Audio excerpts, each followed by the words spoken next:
Sebanyak 11 pengungsi imigran gelap asal Bangladesh yang sempat ditampung di Kabupaten Aceh Barat Kamis sore dipindahkan ke Belawan, Medan, Sumatera Utara. Pemindahan ini dilakukan usai pihak UNHCR melakukan verifikasi dan ditemukan sebanyak 12 orang yang berasal dari Bangladesh dan bukan warga etnis Rohingya.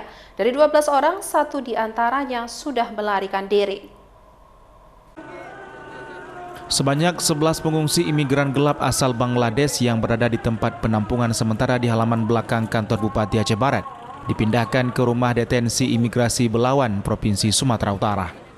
Saat akan diberangkatkan, isak tangis dan kesedihan pun terjadi. Para imigran Bangladesh terpaksa meninggalkan pengungsi Rohingya yang masih bertahan di penampungan sementara. Sebelum diberangkatkan, ke-11 imigran Bangladesh ini didata ulang dan pemeriksaan barang bawaan di kantor imigrasi kelas 2 non-TPI Melabu. Mereka diberangkatkan via darat menggunakan 2 unit mobil minibus. Faisal, UNHCR Provinsi Aceh mengatakan, diketahui adanya 12 warga negara asal Bangladesh tersebut setelah pihak UNHCR melakukan verifikasi data pada tanggal 23 sampai dengan 30 April 2024 lalu dan menemukan adanya 12 orang warga Bangladesh dan bukan warga etnis Rohingya atau Myanmar sehingga dilakukan pemindahan dari penampungan sementara di Aceh Barat. Tindak lanjut proses verifikasi kita, jadi ada beberapa yang kemudian terverifikasi sebagai Bangladesh. Hasil pengakuan mereka sendiri, mereka mengaku sebagai warga Bangladesh. Nah, ini yang kita laporkan ke imigrasi untuk ditindaklanjuti sesuai dengan aturan yang berlaku.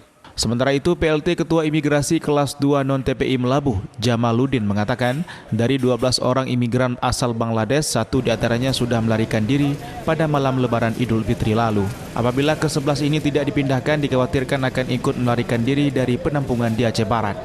Diverifikasi lagi oleh konsulat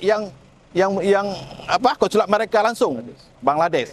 Nah, setelah itu nanti kalau sudah benar-benar mereka warga negara dia, baru dia buat paspor. Setelah dia buat paspor, baru nanti dideportasi. Setibanya di rumah detensi imigrasi Belawan, Provinsi Sumatera Utara, nantinya ke-11 warga asal Bangladesh ini akan dilakukan pendataan ulang oleh konsulat Bangladesh. Selanjutnya akan dideportasi ke negara asalnya. Hingga kini data dari pihak UNHCR, sisa pengungsi Rohingya yang masih bertahan di tenda penampungan sementara di kantor Bupati Aceh Barat berjumlah 53 orang. Dari Kabupaten Aceh Barat, Absah Ainus melaporkan.